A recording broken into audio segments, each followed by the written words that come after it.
Guys, good afternoon guys. Ang Bible reading ko karon guys. Bisayan to English translation. Um, Matthew chapter 8 verse 8. Ang centurion mitubag og miingon, Ginoo, ako dili takos nga ikaw gayud mo adto silong sa akong atop. Apan isulti lang ang pulong ug ang akong sulugon mamaayo. Matthew chapter 8 verse 8. The centurion answered and said, Lord, I am not worthy that thou shouldest come enter my roof, but speak the word only, and my servant shall be healed. Matthew chapter 8 verse 9. Kay ako usa ka tawo ilalom sa awtoridad, adunay mga sundalo, ubos kanako ug ako mag-ingon niini nga tawo adto ug siya nagaadto ug ngadto sa lain, duol ug siya nagaduol ug ngadto sa akong sulugoon, buhatak niini ug siya nagabuhat niini. For I am a man under authority, having soldiers under me, and I say to this man, Go, and he goeth, and to another, Come, and he cometh, and to my servant, Do this, and he doeth it. 10.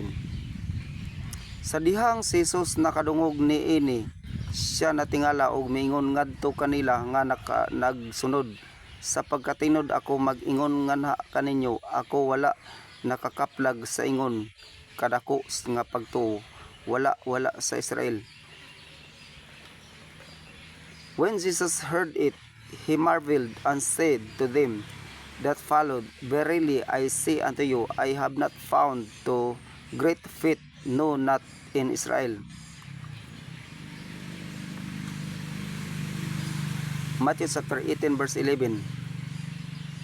Og ako nag-ingon nganha kaninyo nga daghan ang mabot gikan sa silangan ug kasadpan ug mulingkod uban ni Abraham ug ni Isaac ug ni Jacob sa gangaan sa langit. And I say unto you that many shall come from the east and west, and shall sit down with Abraham and Isaac and Jacob in the kingdom of heaven. Matthew chapter 8 verse 12. Apan ang mga anak sa gingharian itambok gadto sa gawas nga mangitngit, adunay pagdangoy-ngoy og pagpangagot sa mga ngipon. But the children of the kingdom shall be cast out into outer darkness, there shall be weeping and gnashing of teeth. Matthew chapter 8 verse 13. Og si Jesus mingon ngadto sa centurion, adto sa imong padulngan og sama nga ikaw nagtuo, mao kini ang pagabuhaton nganha kanimo ug ang yang sulugoon naayo ug mao gayud nga takna. And Jesus said unto the centurion, Go thy way, and as thou hast believed, so be it done unto thee. And his servant was healed in the selfsame hour. Matthew chapter 8 verse 14. Og sa diha nga si Jesus miabot sulod sa kang Pedro nga balay, siya nakakita sa inahan sa iyang asawa nga naghigda og nagsakit sa hilanat. And when Jesus was come into Peter's house, he saw his wife mother laid and sick of a fever. Matthew chapter 8 verse 15. Og siya mihikap sa iyang kamot ug ang hilanat mibiya kaniya og siya mibangon og mialagad ngadto kanila. And he touched her hand, and the fever left her, and she arose and ministered unto them. Matthew chapter 8 verse 16.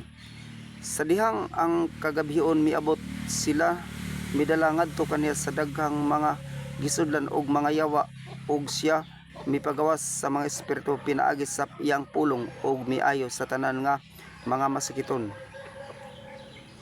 When the even was come, they brought unto him many that were possessed with devils, and he cast out the spirits with his word, and healed all that were sick.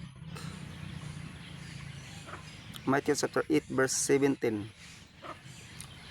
Aron kini mahimong matuman ang pinaagi, ang gikasulti pinaagi sa ni Isaias ang propeta nga nagaingon, siya mismo mikuha sa atong mga kaluyahon ug mipas-an sa atong mga balatian. That it might be fulfilled which was spoken by Isaiah the prophet, saying, himself took our infirmities and bear our sicknesses.